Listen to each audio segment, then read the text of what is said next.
Hi friends, ನಾನಿವತ್ತು ನಿಮಗೆ ನವಣಕ್ಕಿ ಮತ್ತು ಉದ್ದಿನ ಬೇಳೆಯಿಂದ ಹೇಗೆ ನಿಮಗೆ ದೋಸೆ ಮಾಡೋದಂತ ತಿಳಿಸ್ಕೊಡ್ತಾ ಇದ್ದೀನಿ. ನಾನು ಇಲ್ಲಿ ನವಣಕ್ಕಿ ಮತ್ತು ಉದ್ದಿನ ಬೇಳೆನ ಕ್ಲೀನಾಗಿ 2-3 ಸಲ ತೊಳ್ಕೊಂಡು ಅದನ್ನು ನಾನು ಸಂಜೆ 5 ಗಂಟೆಗೆ ನೆನೆಸಿಟ್ಟಿದ್ದು. ನೈಟ್ ನಾನು ಕ್ಲೀನಾಗಿ ಅದನ್ನ ಸೋಸಿಬಿಟ್ಟು ಅದನ್ನು ನೀಟಾಗಿ ಮಿಕ್ಸಿ ಮಾಡ್ಕೊತೀನಿ. ನೋಡಿ, ಇಲ್ಲಿ ನಾನು ನವಣಕ್ಕಿ ಮತ್ತು ಉದ್ದಿನಬೇಳೆ ಒಂದು 3 ಕಪ್ ಆಗೋಷ್ಟು ನವಣಕ್ಕಿ, ಒಂದು ಅರ್ಧ ಕಪ್ ಆಗೋಷ್ಟು ಉದ್ದಿನಬೇಳೆನ ಹಾಕಿದ್ದೀನಿ. ನಾನು ಇದನ್ನು ಮಿಕ್ಸಿ ಮಾಡ್ಕೊತಾ ಇದ್ದೀನಿ. ದೋಸೆ ತುಂಬ ಚೆನ್ನಾಗಾಗುತ್ತೆ ಫ್ರೆಂಡ್ಸ್, ನೀವು ಒಂದ್ಸಲ ಟ್ರೈ ಮಾಡಿ ನೋಡಿ. ನಾನು ಮಿಕ್ಸಿ ಮಾಡ್ತಾಯಿದ್ದೀನಿ. ಈಗ ನಾನು ಹಿಟ್ಟು ರುಬ್ಕೊಂಡೆ. ನೋಡಿ, ಹಿಟ್ಟು ಸ್ವಲ್ಪ ತರಿಯಾಗಿ ಬರಬೇಕು, ತುಂಬ ಸಾಫ್ಟು ಬೇಡ. ನೋಡಿ, ನಾನಿಲ್ಲಿ ತೋರಿಸ್ತಾ ಇದ್ದೀನಲ್ಲ, ಈ ಥರ ಕನ್ಸಿಸ್ಟೆನ್ಸಿಲಿ ಬರಬೇಕು ಹಿಟ್ಟು. ನೋಡಿ, ಇದು ನಾನು ನೈಟ್ ರುಬ್ಬಿದ್ದೀನಿ. ನೈಟ್ 9:30-10 ಗಂಟೆ ಸುಮಾರು ರುಬ್ಬಿದೆ. ನಾನಿವಾಗ ದೋಸೆ ಮಾಡೋದನ್ನು ಹೇಳ್ತೀನಿ. ನಾನು ಬೆಳಿಗ್ಗೆ ಅದಕ್ಕೆ ಟೀ ಕುಡಿಯೋ ಗ್ಲಾಸಿಂದ 1-2 ಗ್ಲಾಸ್ ನೀರು ಹಾಕ್ಕೊಂಡು ಸ್ವಲ್ಪ ಗಟ್ಟಿಯಾಗಿತ್ತು, ಸ್ವಲ್ಪ ಲಿಕ್ವಿಡ್ ಥರ ಮಾಡಿಕೊಂಡೆ. ಅಂದರೆ ದೋಸೆ ನೀಟಾಗಿ ಬರುತ್ತೆ ಅಂತ ಹೇಳಿ ನಾನಿವಾಗ ನಿಮಗೆ ಹಿಟ್ಟನ್ನು ಹಾಕಿ ತೋರಿಸ್ತೀನಿ. ನೋಡಿ ದೋಸೆ ಹೆಂಗೆ ಬರುತ್ತೆ ಅಂತ ಹೇಳಿ. ತುಂಬ ಆರೋಗ್ಯಕ್ಕೆ ಒಳ್ಳೆಯದು. ನೀವು ಈ ಥರ ಟ್ರೈ ಮಾಡಿ ನೋಡಿ.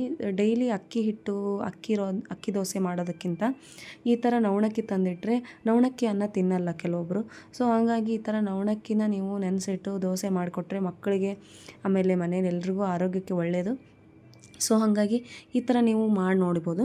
ನೋಡಿ, ನಾನಿವಾಗ ಹಿಟ್ಟನ್ನು ಹಾಕಿದ್ದೀನಿ. ದೋಸೆ ಎಷ್ಟು ಚೆನ್ನಾಗಿ ಬರುತ್ತೆ ನೋಡಿ. ನಾನೇನೂ ಹಾಕಿಲ್ಲ, ಬರೀ ನವಣಕ್ಕಿ ಮತ್ತು ಉದ್ದಿನಬೇಳೆ ಬಿಟ್ಟರೆ ಬೇರೆ ಏನೂ ಹಾಕಿಲ್ಲ. ಬೆಳಿಗ್ಗೆ ನಾನು ಸ್ವಲ್ಪ ಅದಕ್ಕೆ ಉಪ್ಪು ಹಾಕಿದ್ದೀನಿ ಅಷ್ಟೇ. ನಾನೇನು ಸೋಡಾ ಅದೇನೂ ಹಾಕಿಲ್ಲ, ನಾರ್ಮಲ್ ಉಪ್ಪಷ್ಟೇ ಸಾಕು. ಸ್ವಲ್ಪ ನೀರು ಹಾಕಿ ಕಲಸಿರೋದಷ್ಟೇ. ನೋಡಿ, ದೋಸೆ ಸ್ವಲ್ಪ ರೋಸ್ಟ್ ಮಾಡ್ಕೊಳ್ಳಿ, ಚೆನ್ನಾಗಿರುತ್ತೆ. ನೋಡಿ, ಈ ಥರ ಬರ್ತಾಯಿದೆ ದೋಸೆ. ಈ ಥರ ಟ್ರೈ ಮಾಡಿ ನೋಡಿ ಫ್ರೆಂಡ್ಸ್, ತುಂಬ ಚೆನ್ನಾಗಿರುತ್ತೆ, ಆರೋಗ್ಯಕ್ಕೂ ಒಳ್ಳೆಯದು. ನೋಡಿ, ದೋಸೆ ಈ ಥರ ಬಂತು.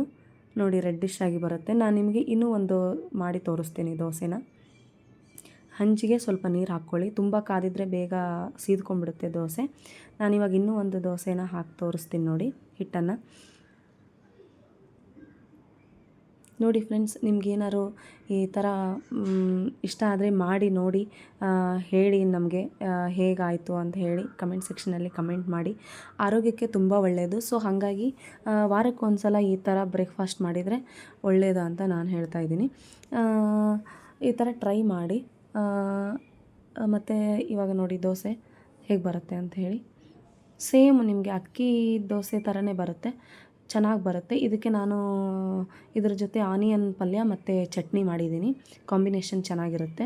ಈರುಳ್ಳಿದು ಉದ್ದ ಕಟ್ ಮಾಡಿಕೊಂಡು ಈರುಳ್ಳಿ ಪಲ್ಯ ಮಾಡಿದ್ದೀನಿ, ಅದಕ್ಕೆ ಸ್ವಲ್ಪ ಕೊಬ್ಬರಿ ಚಟ್ನಿ ಮಾಡಿದ್ದೀನಿ, ಚೆನ್ನಾಗಿರುತ್ತೆ. ನೋಡಿ ಫ್ರೆಂಡ್ಸ್, ಎಷ್ಟು ಚೆನ್ನಾಗಿ ಬಂದಿದೆ. ರೆಡ್ ಕಲರಾಗಿ ಬೇಯುತ್ತೆ, ಚೆನ್ನಾಗಿ ಬೇಯುತ್ತೆ. ಸೇಮ್ ನಿಮಗೆ ನಾರ್ಮಲ್ ದೋಸೆ ಥರನೇ ಕಾಣಿಸುತ್ತೆ. ಟೇಸ್ಟು ಕೂಡ ಚೆನ್ನಾಗಿರುತ್ತೆ. ನೋಡಿ, ನಾನು ನನ್ನ ಹಸ್ಬೆಂಡ್ಗೆ ಒಂದು 3 ದೋಸೆ ಮಾಡಿ ಇಟ್ಟಿದ್ದೀನಿ. ನೋಡಿ, ಇದಕ್ಕೆ ಪಲ್ಯ ಮತ್ತು ಚಟ್ನಿ ಮಾಡಿದ್ದೀನಿ, ಕಾಂಬಿನೇಷನ್ ಚೆನ್ನಾಗಿರುತ್ತೆ. ಈ ಥರ ನಿಮಗೆ ಮಾಡಿ ನೋಡಿ. ನಿಮ್ಗೆ ಇಷ್ಟ ಆದರೆ ಲೈಕ್ ಮಾಡಿ, ಶೇರ್ ಮಾಡಿ, ಸಬ್ಸ್ಕ್ರೈಬ್ ಮಾಡಿ. Thank you friends.